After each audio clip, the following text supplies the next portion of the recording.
मैं बात कर रहा हूं अपनी जन्मस्थली, अपनी पैदाइश वाली जगह कस्बा बुगरासी, जिला बुलंदशहर, उत्तर प्रदेश की।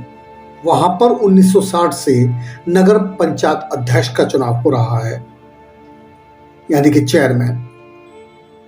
हमारे कस्बे के चेयरमैन वही बनते रहे हैं जो वहां के रसूख वाले लोग हैं, जमींदार वाले लोग हैं। वहां पर आज तक जनरल समाज के लोग भी चेयरमैन बने हैं, ओबीसी भी बने हैं और महिला सीट पर भी वहां चेयरमैन रही हैं। लेकिन दुर्भाग्य देखिए कि अनुसूचित जाति को वहां पर आज तक प्रतिनिधित्व नहीं दिया गया है, तबकि वहां पर लगभग संख्या 30% है।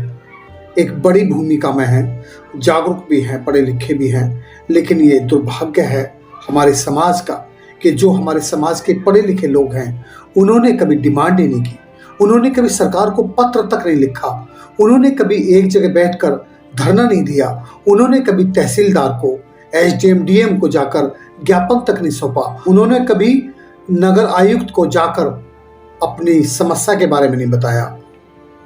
बस सहते रहे। अगर ज्यादा कुछ सोचा तो छोटी मोटी नौकरी के बारे में सोच लिया, लेकिन समाज को राजनीतिक अधिकार दिलाने के लिए नहीं सोचा।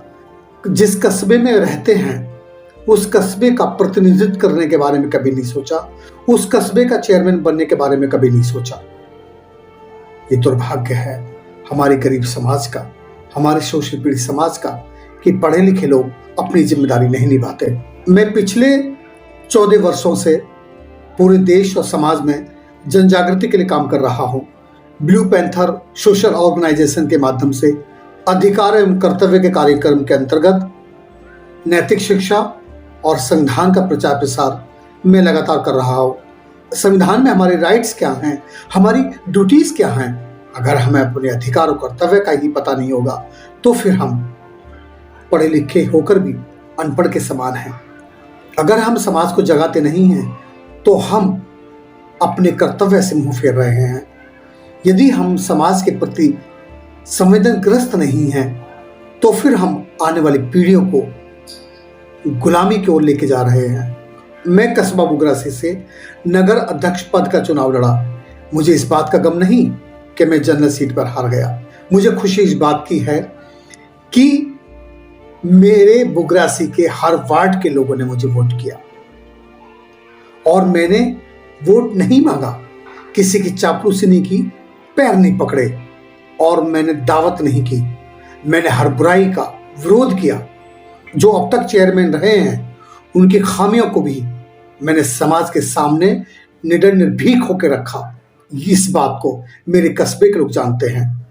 और इस बार मैंने सितंबर से SC/ST आयोग, मुख्यमंत्री, राज्यपाल, महामहिम राष्ट्रपति, महामहिम प्रधानमंत्री और जिलाधिकारी और उप जिलाधिकारी और निर्वाचन आयोग, मैंने इन सबको लेटर लिखा कि जो अब तक बुगरासी में होता रहा है और अब तक जो अनुसूचित जाति को प्रतिनिधित्व नहीं मिला है उसमें कस्बा बुगरासी के जमींदार रसूख वाले लोगों का दबदबा रहा है। वो सीट हमेशा अपने पक्ष में करवाते रहे हैं। मेरे इस एक्शन से मैं धन्यवाद करूंगा SC/ST आयोग का, अनुसूचित जाति जनजाति आयोग का मैं दिल से धन्यवाद करूंगा कि उन्होंने मेरे लेटर लिखने पर एक्शन किया और जिला अधिकारी को तलब कर लिया। 15 दिन में उनसे जवाब मांगा कि तुम जवाब दो कि तुमने अभी तक अनुसूचित जाति को वहां पर उनको प्रतिनिधित्व देने से वंचित क्यों रखा।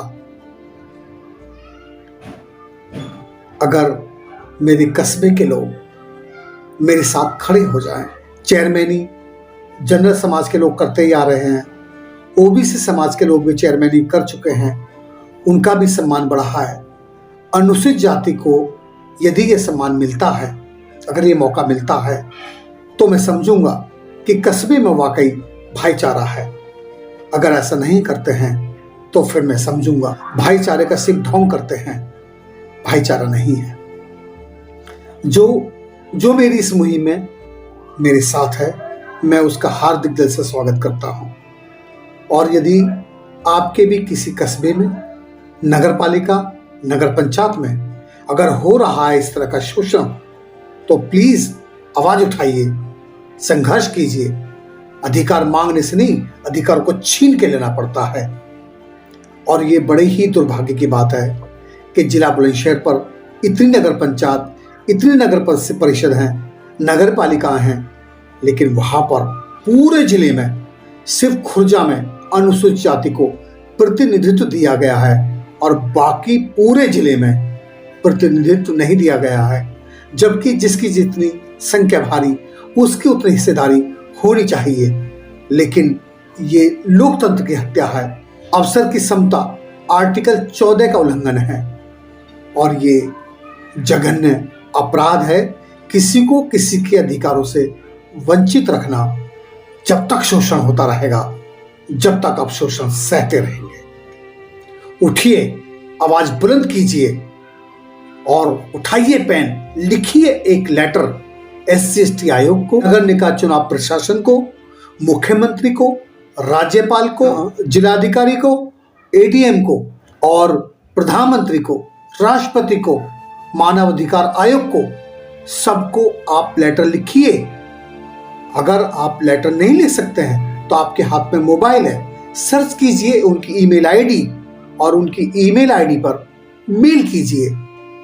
ये 2 लाइनें लिखना आपके आने वाले बच्चों को, आपके बच्चों को अधिकार दिला सकता है। अगर आप अपने बच्चों को उन अधिकारों से वंचित रखते हैं जो अधिकार आपको भारतीय संविधान में दिए गए हैं, तो फिर कोई और गुनहगार नहीं है, आप स्वयं अपने बच्चों के गुनहगार हैं।